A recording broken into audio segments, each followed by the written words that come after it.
Hello and welcome to day 12 of Western Civilization. Our focus today is going to look at the influence that Islamic civilization has had on Western civilization. Now let's go ahead and let's get right into it today. There is a lot of influence that these Muslim scholars had that a lot of times history tends to neglect.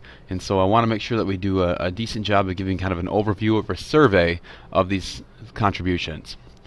Now, in the previous day we talked about the origins of Islam and we talked about Muhammad and so on and so forth. So one thing to kind of keep in mind is we look at Muhammad as kind of the religious leader of Islam, but he kind of was more than that, if you will. And so following his death there was a advisor that was selected, and his name was Abu Bakr, and he was appointed to serve as kind of the caliph, or which translates into deputy. And so a caliph is a chief judge, he's a religious leader, and he's a military commander. And so as we look at the Muslim states after Muhammad, they'll be pretty much referred to as caliphates, ruled by caliphs, and so on and so forth. So if you look at this map, you can kind of see the period of expansion. So here we have Islamic territory at the time of Muhammad's death. Alright, and then following him, we see expansion in the light yellow here. Okay, these are going to be by 4 different caliphs. And then we see a dynasty that emerges after that really takes Islam and expands it further into Anatolia, into the east, and into Africa as well. We'll talk more about that here shortly.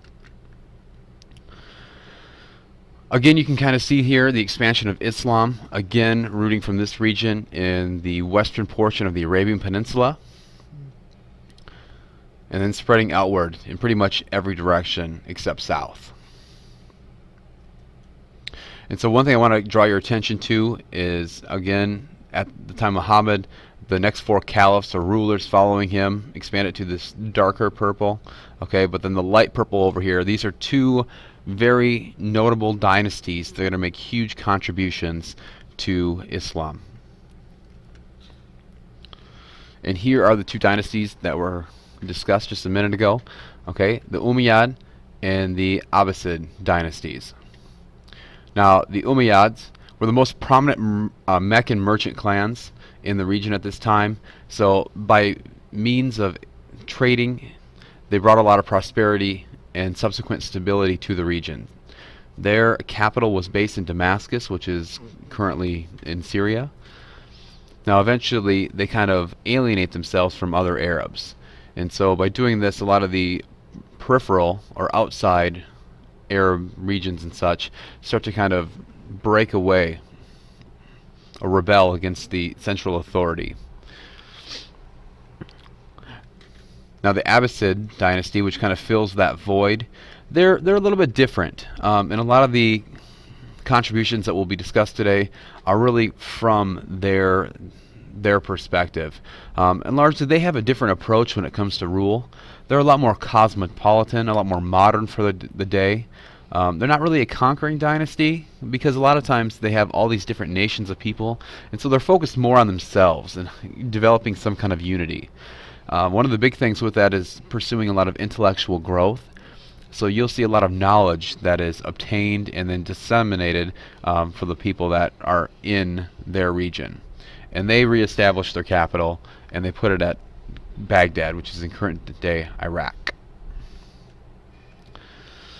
Again, another map that kind of shows just the overall spread of the Islamic world. You can see the directions that it goes, and if you think back to what we talked about yesterday, it does or is going to follow a lot of historic trade routes that existed with the Arab people beforehand. Alright, let's get into it. I'm going to paraphrase some of this. Feel free to stop and read as much as you want if you want to go a little bit further in depth, and we'll just kind of go through it. Okay, now one of the first contributions Muslim scholars make is algebra. Okay, they were really interested in furthering a lot of developments that the ancient Greeks and Egyptians and just classical scholars in general developed. And so what they did is they produced what they called or referred to as algebra, which essentially means bringing together separate parts. And a lot of times algebra is very useful when you have known parts of something, but there are some unknown variables, and you want to solve for those unknown variables. Astronomy. Huge contributions in astronomy.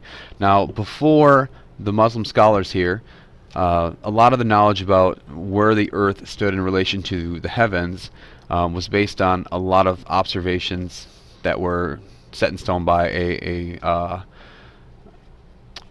mathematician and an astronomer named Ptolemy, who was based out of Alexandria, Egypt. Now, for centuries, it was thought that the Earth was the center of the universe, and that the sun, the stars, and a lot of other planets rotated around the Earth. Now, this really underscored the human importance, or at least their perceived importance of themselves.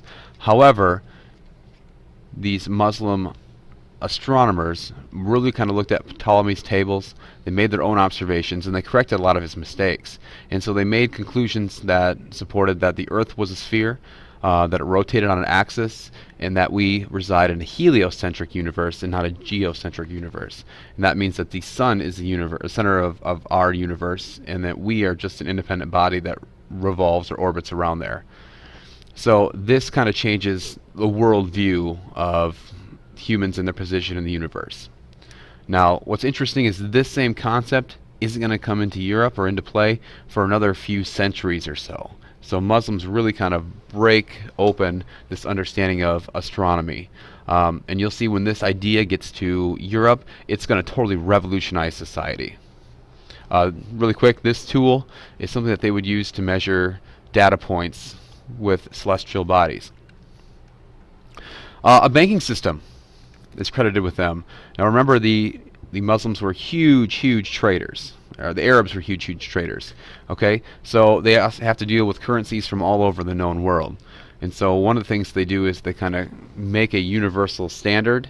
And these banking systems would have a system of branches and offices and stuff like that, where they would have checks and letters of credit and stuff like that. So you didn't have to carry your cash with you when you went somewhere else. You were able to kind of buy and purchase things via the central bank. Bookmaking becomes very big as well. During the rule of the Abbasids, they were taught how to make paper after they captured some Chinese combatants in a battle they had with them. And so what they do with that now is they're able to take their ideas and they're able to give them to the people and just contribute to an overall interest in all different types of learning. One of the things, calligraphy becomes very big in this point too. Calligraphy means beautiful writing, and it is the art of elegant handwriting. And calligraphy essentially was considered worthy of the Word of God. And so you will see in a lot of Islamic buildings and so on and so forth that it is has quite a bit of this calligraphy and stuff like that.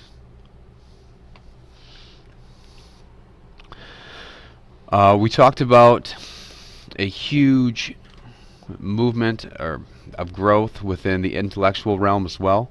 The House of Wisdom was an educational institution founded in Baghdad during the Abbasid dynasty.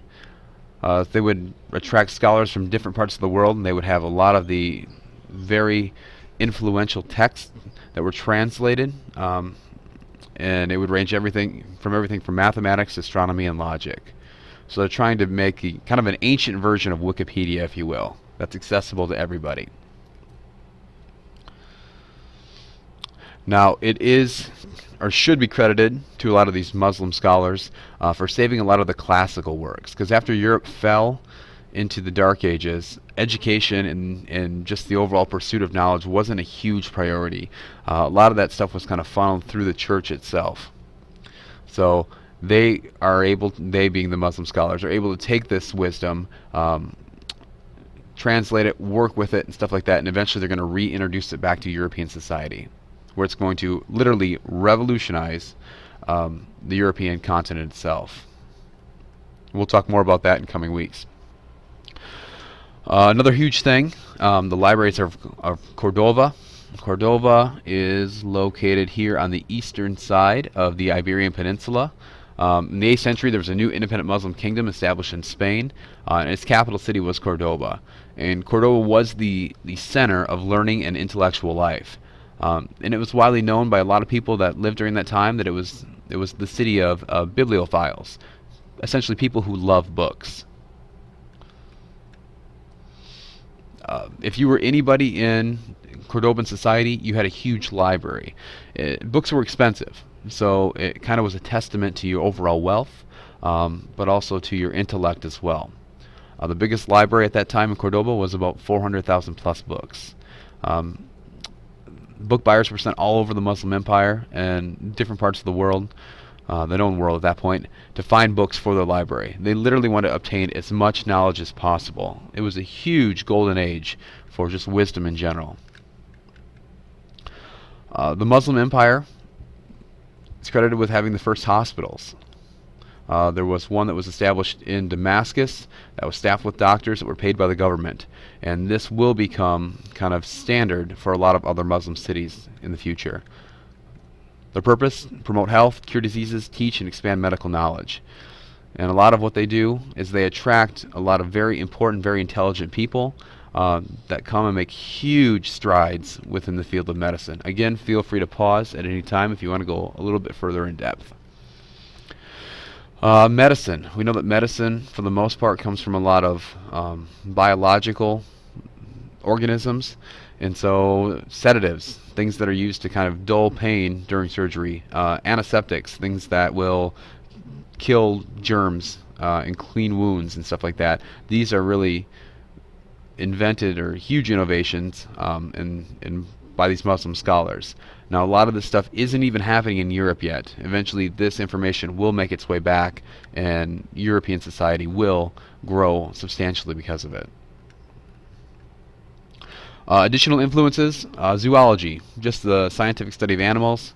Muslim scholars have huge advances in this area. Chess was first introduced in the Muslim world by the Persians, who had it come to them via India. They are in turn going to give it to Europeans.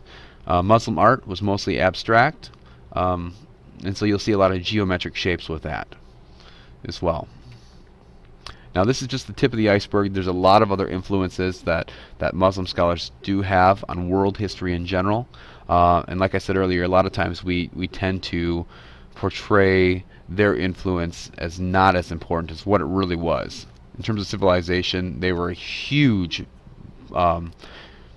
aspect of its continuance in just an intellectual realm. Okay, I want to go into just kind of the spread of Islam and the tenets of Islam really quick.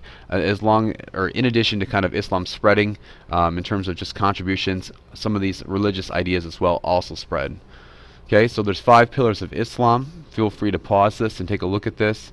But essentially, if I'm going to paraphrase, Muslims must acknowledge God, or Allah, as the only God.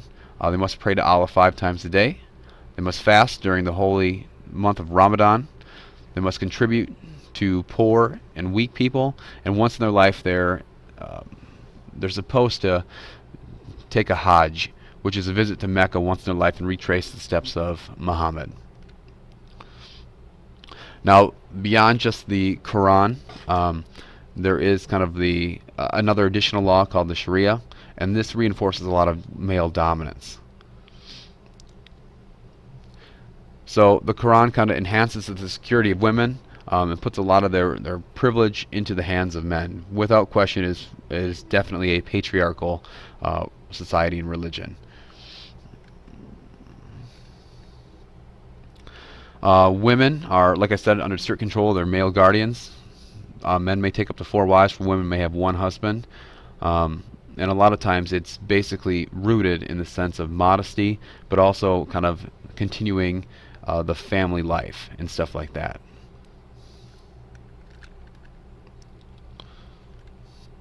Okay, feel free to pause and take a look at this. It'll kind of talk about the different head coverings that exist. The term jihad actually has 2 meanings. The first one, the original one, was more of a internal combat against your own issues, and the external one is kind of something that eventually becomes what we know as jihad today, to take up the sword and threaten those who threaten Islam. We'll stop it and pause that.